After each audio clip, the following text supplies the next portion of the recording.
Iščupano drveće, zapuštene staze, devastirana rasvjeta i mobilijar, to je u najkraćem slika park šume na Zlatici.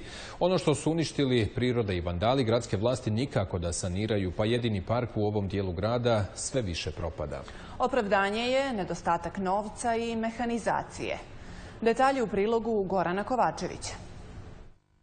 Jaki vjetrovi su u nekoliko prethodnih zima desetkovali broj stabala u park šumi Zlatica. Na mjestima gdje je šuma nekada bila gusta, sada stoji na stotine panjeva sa poluiščupanim korijenjem. Rekreativci i ljubitelji prirode ne kriju nezadovoljstvo stanjem i održavanjem ovog parka. Koliko se dobro održava park u posljednjih par godina? Pa ne bih rekao da se nešto baš održava. Evo, svakodnevno sam baš ovdje na ovoj stazi. Ona je jedno vrijeme bila baš onako upodobljena nama rekreativcima, ali sad u zadnje vrijeme, boga mi, loše, dosta loše. Najveći nam je problem što nemamo, kad noći trčimo, nemamo rasvjeti to. Rasvjete su skinute kao što vidite. Pa lično mislim da bi moglo mnogo bolje da se to održava s obzirom na značaj parka. Ovo je jedini park u ovom dijelu grada.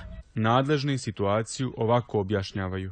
Zelenilo ne posjeduje mehanizaciju sa kojom bi se uklonili panjevi koji su najvećim dijelom ostali nakon sječe izvaljenih stabala kao posljedica elementarne nepogode iz 2012. godine. U proteklih nekoliko godina zasađeno je preko 700 sadnica, ali u civilnom sektoru kažu da će trebati još puno vremena da to postane šuma. Ako je sadnica koja je dosta mala, sigurno je treba neki duži decenijski period da poraste u veliku šumu.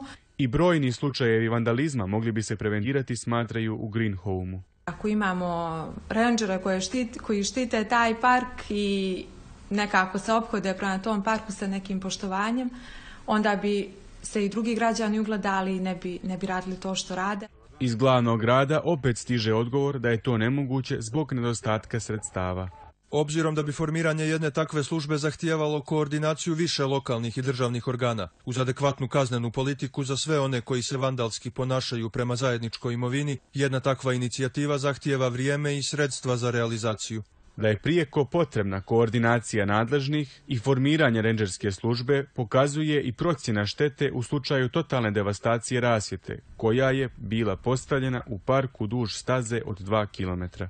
Kako bi rasvjeta bila dovedena u funkcionalno stanje, neophodno je izvršiti kompletnu rekonstrukciju objekta, što podrazumijeva ugradnju novih stubova, svjetiljki kao i ormana za napajanje. Vrijednost nove investicije sa savremenim LED svjetiljkama iznosila bi 86.559 € i 59 centi.